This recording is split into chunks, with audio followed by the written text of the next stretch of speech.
Hello అండి. Welcome back to our channel RP Goud official. నేను ఈ వీడియోలో ముగ్గుల్లో కలర్స్ వేస్తూ ఉంటాం కదండి. ఆ కలర్స్ని ఇంట్లో ఉన్న వస్తువులతోనే ఈజీగా ఎలా రెడీ చేసుకోవాలో చూపిస్తాను, చూసేయండి. ముందుగా నేను 2 ప్లేట్లలో రవ్వని తీసుకున్నానండి. ఉప్మా రవ్వను తీసుకున్నాను. మీ దగ్గర ఉప్మా రవ్వలు అవైలబుల్గా లేకపోతే ఇడ్లీ రవ్వనైనా తీసుకోవచ్చు. తీసుకొని ఒక దాంట్లో కుంకుమ వేసానండి. కుంకుమ వేసి కొంచెం వాటర్ వేసి కలిపి పక్కన పెట్టేశాను. ఇంకో ప్లేట్లో మెరూన్ కలర్ కుంకుమ అని దొరుకుద్ది కదండి, ఆ కుంకుమను వేసి కొంచెం వాటర్ వేసి మిక్స్ చేశాను.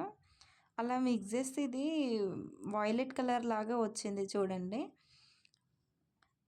ఈ ఫస్ట్ కుంకుమ వేసిన దాంట్లో నేను కుంకుమ సరిపోనట్టుగా లైట్గా కలర్ వచ్చిందని ఇంకొంచెం వేద్దామని ఇంకొంచెం కుంకుమ వేసానండి. వేసి కలిపాను చూడండి. ఇప్పుడు బాగా వచ్చింది కలర్.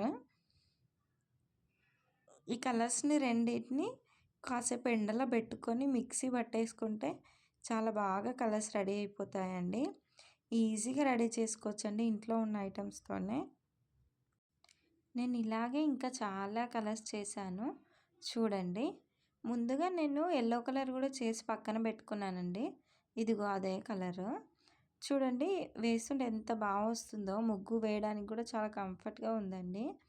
దీన్ని నేను ఎలా రెడీ చేసుకున్నానంటే, ఇలాగే పసుపు వేసి కొంచెం రవ్వ మిక్స్ చేసేసి ఆరిపోయిన తర్వాత మిక్సీ చేసేసుకున్నానండి. నీట్గా కలర్ వచ్చేసింది చూడండి. కలర్ వేయడానికి కూడా ఎంత కంఫర్ట్గా ఎంత బాగా వస్తుందో. నేను ఆరెంజ్ కలర్ రెడీ చేయడానికి ఇక్కడ పసుపు కుంకుమ కొంచెం కొంచెం కలుపుతున్నానండి. కలిపితే చూడండి ఆరెంజ్ కలర్ వచ్చింది. పసుపు కుంకుమ కొంచెం కొంచెం వేసి అలా మిక్స్ చేయగానే ఆరెంజ్ కలర్ లాగా వస్తుంది. మనం కరెక్ట్ క్వాంటిటీ వేసుకోవాలండి, చూసుకొని వేసుకోవాలి. ఇప్పుడు ఇక్కడ నేను బ్రౌన్ కలర్ చేస్తున్నానండి. బ్రౌన్ కలర్ కోసమని కాస్త సర్ఫ్ తీసుకొని కొంచెం పసుపు వేసి మిక్స్ చేస్తున్నాను. ఈ బ్రౌన్ కలర్ కోసమని ఇంకా లెమన్ సోడా, అంటే మనం వంట సోడా వాడుతుంటాం కదండి, వంట సోడాను వేసుకొని కూడా బ్రౌన్ కలర్ చేసుకోవచ్చండి. లెమన్ లేదని నేను ఇలా సర్ఫ్తో రెడీ చేశాను. చాలా బాగా వచ్చిందండి. ఇంకా రవ్వ వేసి మిక్స్ చేసేసుకొని పక్కన పెట్టేసుకున్నానండి. ఇంకా తీసుకెళ్ళి వీటిని ఆరబెట్టేస్తే అయిపోద్దండి. మిక్సీ చేసేసుకుంటే కలర్ రెడీ అయిపోద్ది.